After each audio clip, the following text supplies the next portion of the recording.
saris from all over India.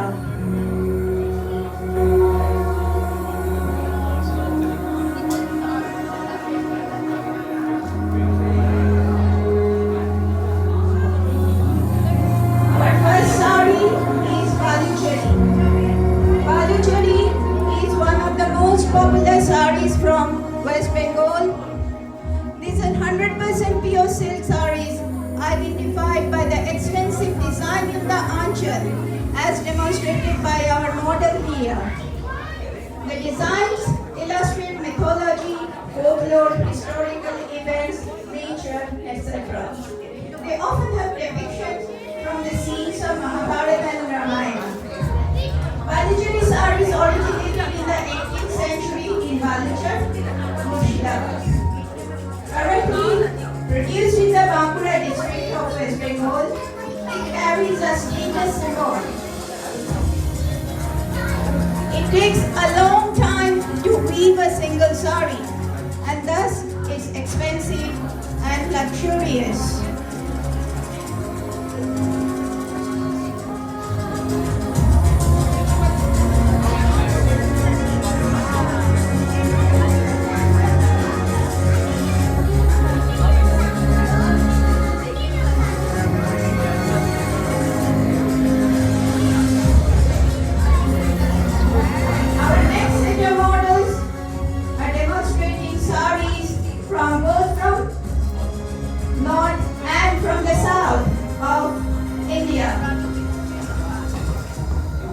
The first sari is Kanjivaram, which is from Tamil Nadu. Kanjivaram saris are made in the Kanchipuram region of Tamil Nadu.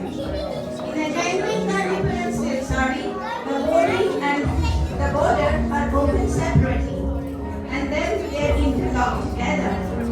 The divide is opened so strongly that even if the sari is tear, the border will not detach. Next comes sari from north of India. This is a Katan Benarasi. The Katan Benarasis are hand-woven fine silk saris produced in the city of Banaras, Uttar Pradesh. The fabric of Banarasi saris are pure silk, with Katan being the most popular silk used due to its sturdiness and shine, as is elegantly portrayed and displayed here.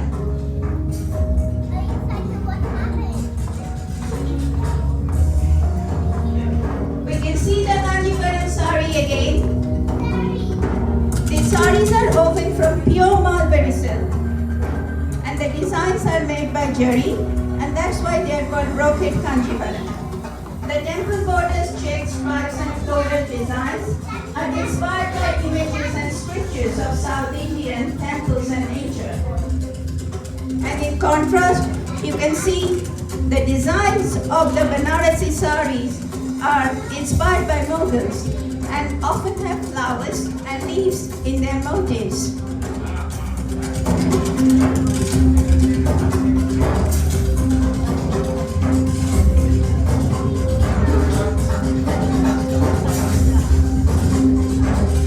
The sari, which is a bandi. Bandi is a very old art. The earliest evidence of botany dates back from the Indus Valley civilization, suggesting that the dyeing technique was done even in 4000 BC.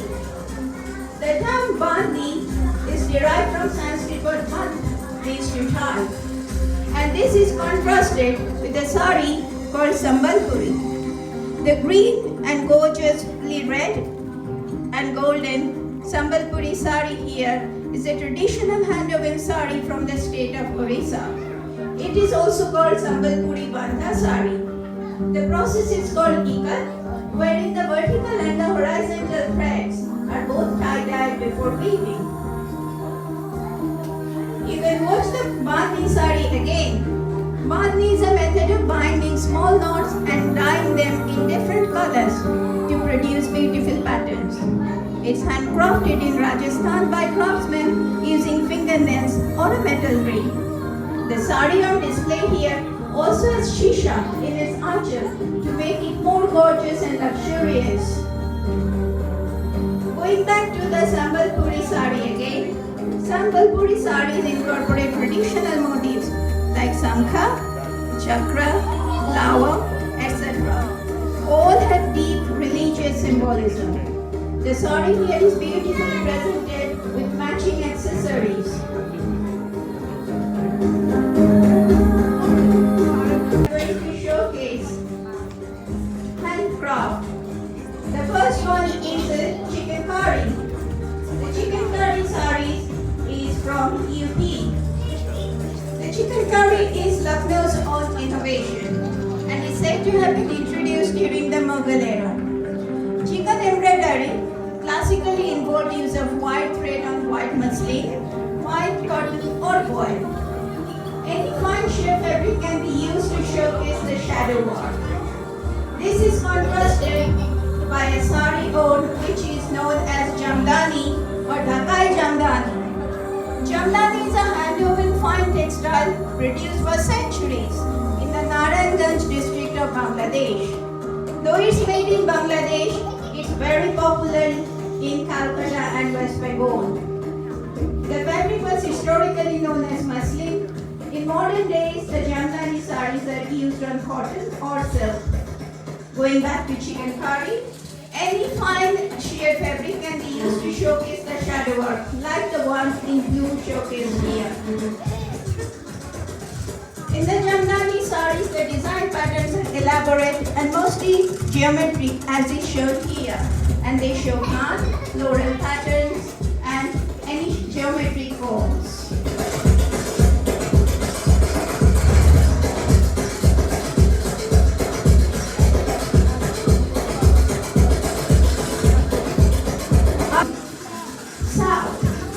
The first sari is a Alankari.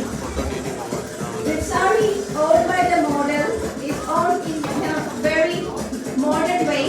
She has owned two saris, one from north, one from south. The Alankari sari, which has the border, which has got pen art, is traditionally and classically from the south. Found in the state of Andhra Pradesh.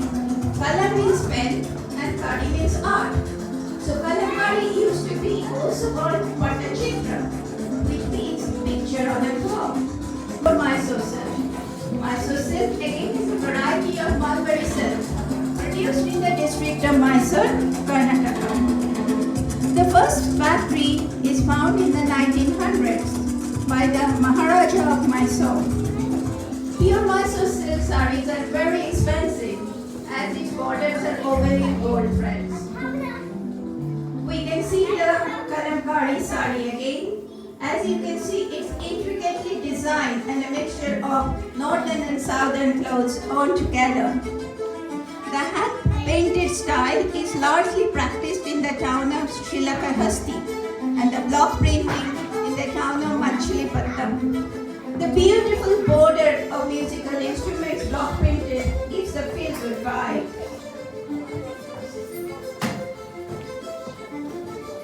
You can see the beautifully intricate embroidery technique known as Ari work. Again originating in Mughal era, Ari work is a highly detailed and time-consuming craft done by hand. A special hook needle called an Ari is used to create a chain stitch, which forms a variety of patterns as can be seen by the elaborate design in the Ange.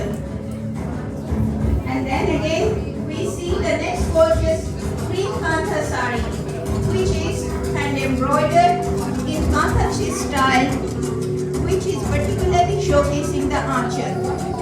Kantha stitch originated in Bengal and is used in many dressing materials. Kantha stitching was traditionally used to make simple quilts, known as Lokshi Kantha. In Ari Kaj, to add richness, the chain stitch embroidery can be combined with other elements like beads, sequins, and metallic jari thread, like it's in this sari, yellow with a cream archer.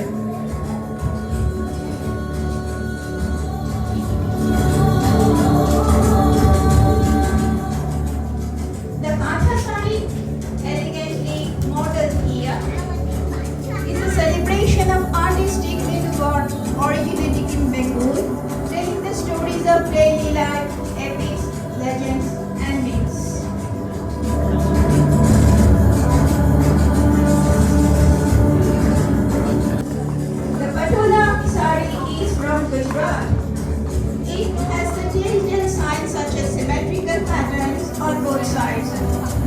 vibrant colors and an intricate design that appears the same on both sides.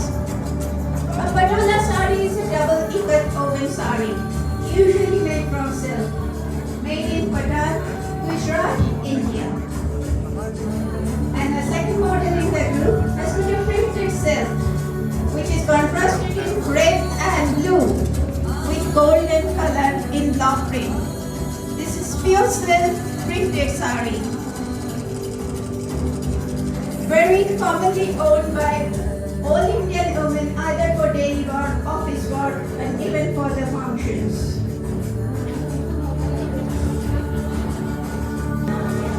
The patola saris are made using silk threads that are first dyed with natural colors and then woven together to create the intricate patterns and designs. The technique of dyeing the vertical and horizontal threads before weaving is called double ikat. The bundles of thread are strategically knotted before dyeing. This is beautiful. You can see the models wearing golden color Sherwani and the red Sherwani.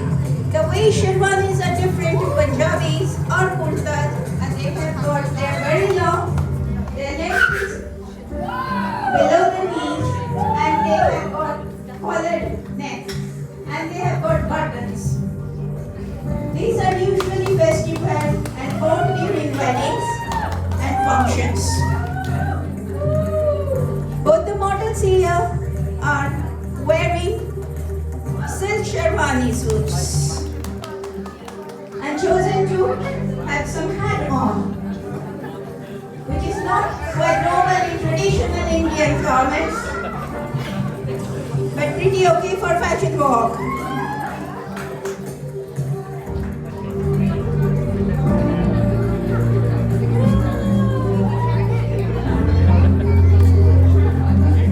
The Sherwanis are made from luxurious fabrics like silk or velvet with intricate embroidery.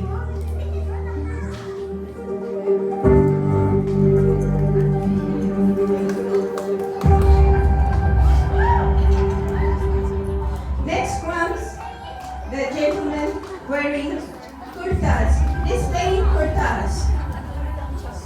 Kurtas are very commonly owned by gentlemen all over India. In northern part of India, but actually they originated in Peshawar. They were introduced from north of India into Bengal when the Persians came to Bengal. And that is the reason when Bengalis wear kurta, they are called Panjabi, because Bengalis named kurta Panjabis because they were from Punjab. Here the kurtas are beautifully modeled by our smart gentlemen models who are wearing it with pajamas or leggings, Indian leggings, but they can equally be worn by dhotis, with dhotis.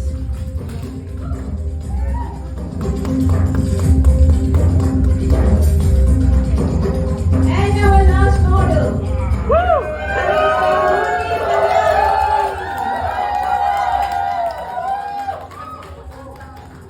Nobody needs introduction to dhoti Panjabi. Just to say, the way dhoti is different to any other what you wear is because dhoti is a single piece of cloth which is supposed to be worn covering the legs from under your vest. Traditionally, dhotis are a single piece of cloth and that needs to be worn like it is like a sari. But nowadays it is stitched like here shown by our model.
just to say that fashion walk used to be thought as something which is only for the rich, and it's thought that it was only for a chosen few used to go for fashion walk.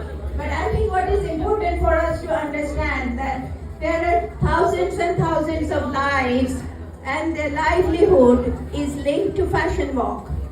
Because in the fashion walk, the clothes which are showcased, those are the ones which gets popularized, and those are the ones which get sold. So many of the craftsmen from rural India, their livelihoods actually depend on events like fashion walk. So though traditionally we think, or quite often we do not take it in a very positive note, nowadays we have to change our thoughts to know that this fashion work actually generates income and livelihood for lots of people. This is just to be on the serious side. Thank you very much. Thank you everyone. Now I